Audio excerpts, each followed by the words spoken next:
Здравейте, приятели! Днес ще играем в Minecraft с моята сестра. Имаме разни неща, че се опитваме да намерим злато или диаманти. Който намерим първо, по-скоро който намери първи нещата, той ще спечели. Състезанието почва сред 3. Имаме право и да се убиваме. 3, 2, 1, старт! Трябва да се опитаме да намерим злато. Аз смятам да копая тук, защото ако падна, си имам вода и на която да падне е така. И това ще копая тук.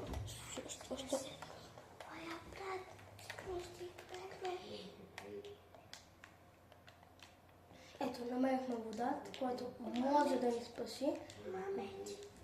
Но сега няма да ни спаси. Мъчелта ни е да намерим диаманти или злато. Може и да се убиваме. Аз съм на малко. Виждам, че си на малко, затова... Аз нямам лопата. Има си лопата.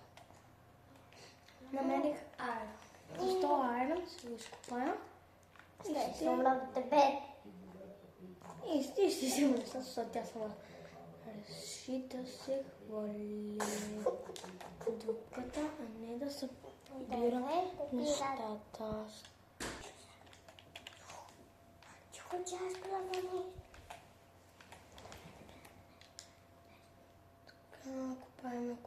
Копаеме. Намерихме диаманти. Да, за мене. Ма нямаме айрон кирки, имаме само 2 айрон. Да, не скопирате. В няколко секунди ще имам и айрон кирка. И смятам да копая на тук. 6. Так, какво? Айрон кирка. Супер. Так може диамантите. Ти го остави там. И така свършва нашето видео. Край.